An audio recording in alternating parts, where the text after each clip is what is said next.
Greetings, my name is Clauneck, and I welcome you to the Temple of Clauneck. Many people keep messaging me on Patreon, asking me if they should bind Clauneck. And the answer is no. It's important to understand the difference between compelling a spirit and inviting a spirit. These are two forms and ways that one could approach working with a spirit.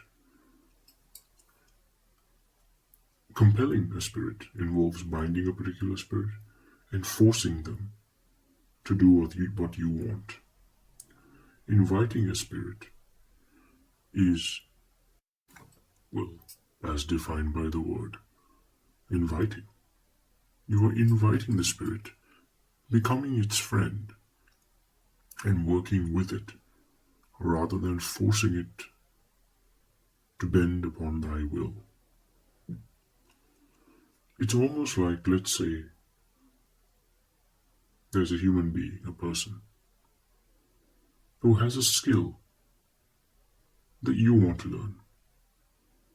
Hypothetically speaking, let's say it's a very physically fit, built individual with a perfect body.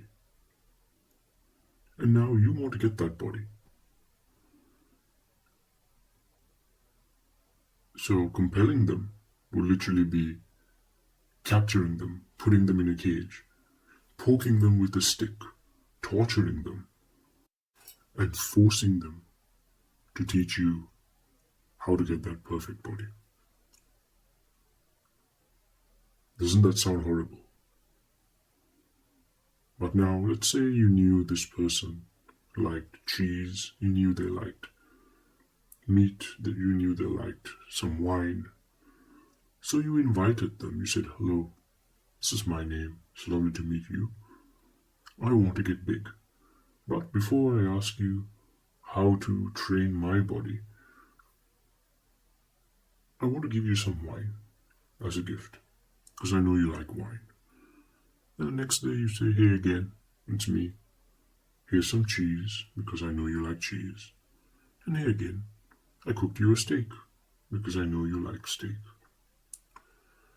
Now, this particular individual goes, "Oh, I kind of like this person. They're being very nice to me. They're treating me very nicely." And then, of course, you ask them, "Hey, I want to learn to get that perfect body. And I know you have the skills to do so. Can you help me?" Well, of course, now the person would most likely say, "Sure, of course I'll help you." And they'll actually go that extra mile to help you get there, because you're inviting and you were nice to them. You gave them offerings. However, if you trap them in a cage and you compel them and poke them with a stick and curse them by the great names until they taught you how to get that perfect body, sure, maybe they'll help you, but don't be surprised if they give you all the wrong exercises so that after a while you end up breaking your back. This is why it's important to respect the spirit that you're working with. Of course, it's important to have safeguards and things like this, especially if you're new and you have this more Judeo-Christian perspective that the spirits are evil. That's like saying that all human beings are evil. It's not necessarily true.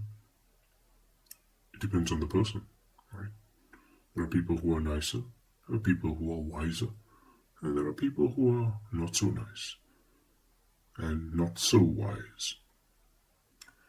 Clauneck is a wise spirit and a very beneficent spirit. You don't have to compel him. He's very friendly, very approachable. He's wise, and he will teach, of course. So, of course, when approaching him, you must come with the mindset that you are going to learn something.